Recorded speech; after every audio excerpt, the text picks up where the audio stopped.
Hey guys, welcome back. So here it is. Here's my 49 Merc concept truck design I built for the Gene Winfield tribute on a model car site on Facebook. And the rules were you have to use a 49 Mercury and you have to have a faded paint job. So it's got to be custom. I think it fits, you know.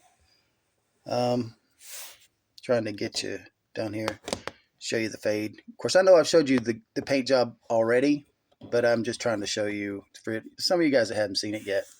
And if you haven't seen it yet, go check out the other videos previous to this.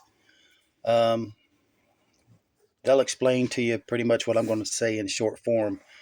Uh, Almost a damn disaster uh, with using a dehydrator to cure the clear out.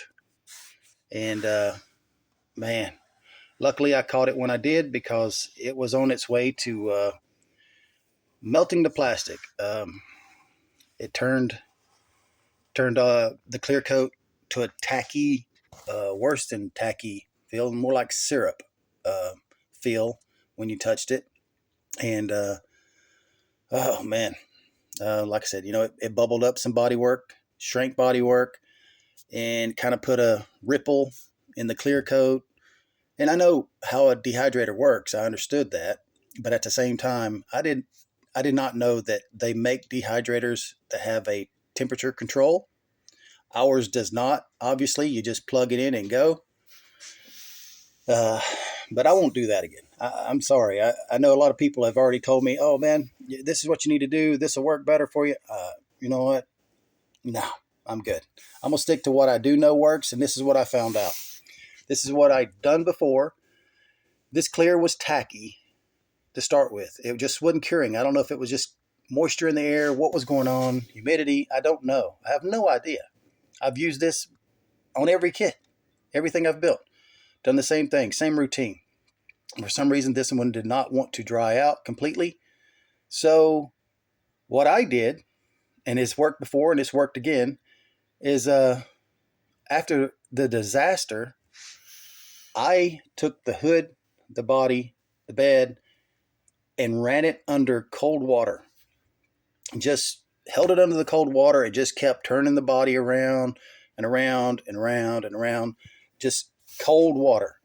And then I let it sit and drip dry because I couldn't very well rub it down from being so tacky. And now, there we go. No tack. That's what worked for me. Unfortunately, I wish I had remembered that before I put it in that damn dehydrator. But yeah. Either way, it is what it is. It happened just the same. So off of that, onto this. One of the features you guys haven't seen yet from my previous videos of this is the hood. As you can see how I hinged it, I still got to do a little work to that. It's under the hood, so it's not that difficult to work on and clean up. But you see the hinge, if you can focus in on that hinge, that's a piano, sorry, that's a guitar string. Let me show you here. I got it hanging on a tack. Yeah, it's just a guitar string. Now, a lot of us, me, and as well as some of you guys, we use brass rod for making hinges, paper clips, things like that. But this is a guitar string, and I don't remember which string it is because I took it off one of my guitars a while back, and it's just been sitting here waiting to be used for something. But it's kind of like a wrapped wire. Anyway, this stuff is a springable, of course. You bend it, it comes right back. But you can bend it over and shape it, and it'll hold its shape. And what makes this, the reason I use it, is because you can reach in and you can grab the two and pull it together, and it'll spring together. Or brass rod is too stiff. It's really stiff. awesome stuff to use for making door hinges that you don't want this thing flipping and flopping. But when it comes to like a suicide hood or something like that, I'd recommend the guitar string, because you can get in there and you can take tweezers and move it and flex it and put it back in the hole, and you're good to go. You're done. If it's going to be one of those difficult ways of installing, which this one is, you can see where the hinge goes down inside. Let me grab this. You can see where the hood hinge goes down inside here, in front of the radiator. A little difficult to do.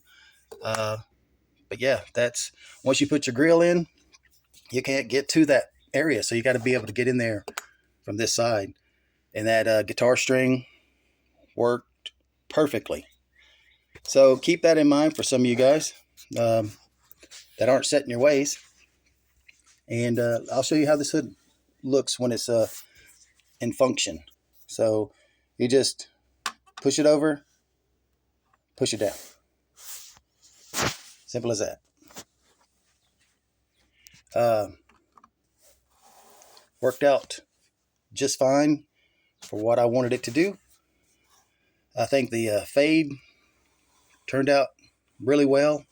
The colors, I love the colors. Like I said, on these colors, what I used was I used a Cretex Grabber Orange, which is faded at the bottom all the way around. And then the fade is heavy here. Sorry, I got my big hand in the way. The fade is heavy here and goes back and gets light here. And it comes light here and goes back and gets heavy around the backside. Back around. That's how the fade works on this one. Kind of looks like the hood's red at this angle, but the actually the fade is, like I said, it's Grabber Orange, and then I used tequila yellow candy and covered the whole thing. It was all on a gold base. I started with a gold base, then put the Cretex Grabber Orange, and then I sprayed the tequila yellow over everything. And then I put that clear coat that I always use, the 1K clear. And yeah, that's how I did this one. Like I said, it gave me some issues in some spots because of that dehydrator. I know. But you're going to keep complaining about it? Well, maybe. As you see back here, it's got red lenses on each side. I still got to build a piece to go inside this little opening and give me some sort of chrome back in that area so you can actually tell there's taillights in it. But I think it turned out pretty cool, you know, for being almost a disaster to where I was going to have to strip it, you know, and be gone. And I really hate doing stuff like that. I really hate starting over on something, as well as I'm sure you do too. But anyways, I wanted to get this video out to you and show you guys that I was able to get it together. And, you know, if you want to see more about this, just check out the previous videos. So the way you new guys are interested, go take a look. Go look at those videos and you'll see, maybe even have some questions that you have answered. If you don't find an answer for a question you have, hit me up, leave me a comment, and I'll let you know whether, oh, that's, you can check out that video, or, you know, what have you. Anyways, it's Monday, trying to figure out what to do this week. Weather's unturned cold again today. I mean, it's supposed to warm up, but geez, hot, cold, wet, dry, you know. Give us a break. Let us get something done. Get out of the house. All right, you guys, stay safe. Have a great week.